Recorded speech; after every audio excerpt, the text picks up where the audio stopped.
Hello, my name is Sebastian Brown, singer-songwriter, author on the soundtrack and novel. Gonna dig myself a hole and bury myself in it. What we are doing today is recording from California to Nashville and back again. Long-distance recording. You'll see our Nashville recording studio with Mark Dreyer and our viewing on Skype, as well as direct online stream where we will be discussing the session with B. Spears, the bass player for Willie Nelson, and it should be fun. It'll be good. I love your stuff, man. It's great. Oh, do you really? Thank you so much. Yeah, well, I wouldn't be here if I didn't, you know. I am honored. Like I said, I'm really pleased that you like it, and Well, I like it a lot, or I wouldn't be lugging that damn upright around. It's like moving. It's great to have Mr. Dave Rowe, former bass player for Johnny Cash and many, many others. He's going to be playing some slap bass today on a few blues songs. I hope you enjoy it. I don't see why anybody would want to be involved with this. I could easily see artists writing their own books to go along with their music, you know? Why not?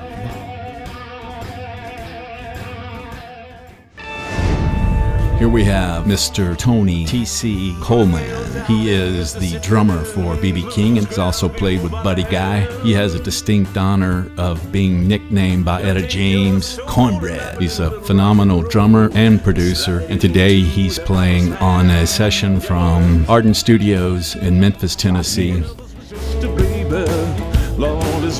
We were always interested in music, and it didn't really matter what type of music it was. We're all musicians, so we're in the same family. That's pretty much the way we live our lives, and we always like to share music and take it out to the people. And now we have ways of doing that. Promised land. Oh, St. Thomas was a blues man who said before he died. I'm thrilled to have Mr. Mickey Raphael, harmonica player extraordinaire for the Willie Nelson and Family Band. Mickey has been playing with Willie for at least 30 years. Mickey has also been in a number of films and has played recently with Mariah Carey to U2. Yeah, I just finished playing on a record, and it goes along with the book, and it's called I'm Gonna Dig Myself a Hole and Bury Myself in It.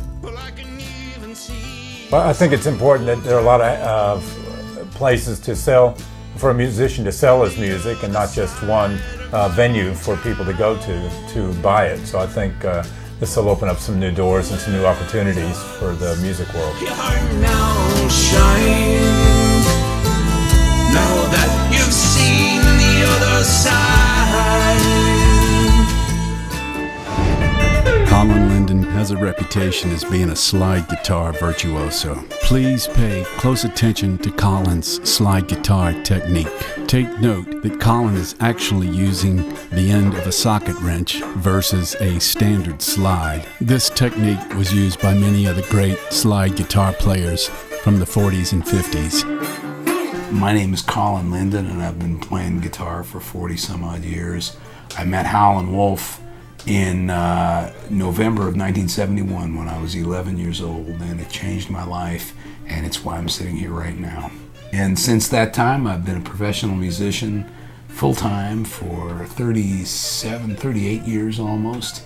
I left home when I was young and went on the road, started playing and traveling, and since then I've played on 300 and some odd records and produced about 110 or 112 records, and I've gotten a chance to play blues-rooted music with some of my favorite artists in my whole life.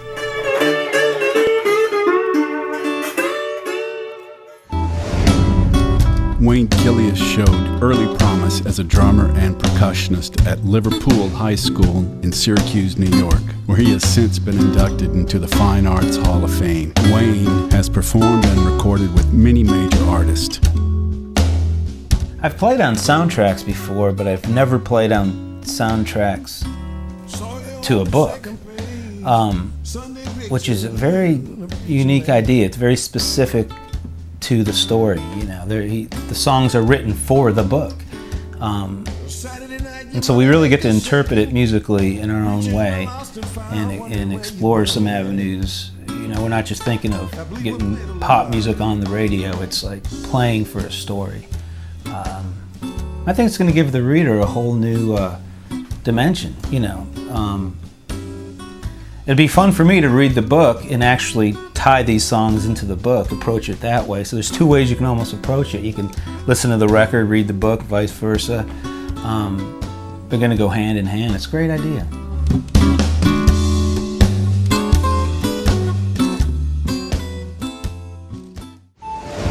Joshua Stinson is an extremely talented singer, songwriter, producer, and engineer. Played on many of the songs for volumes 1, 2, and 3 of the soundtrack. In addition, Josh co-produced 98% of the songs on the soundtrack with myself and Mark Dreyer as co-producer.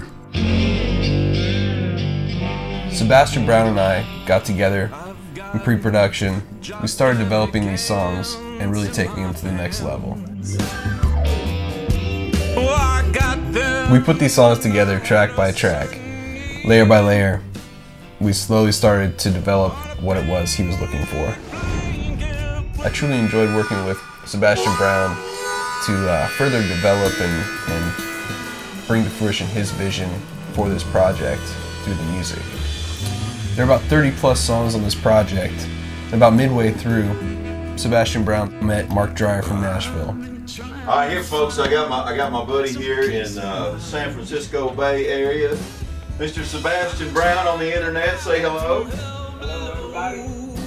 Hope you're enjoying it so far.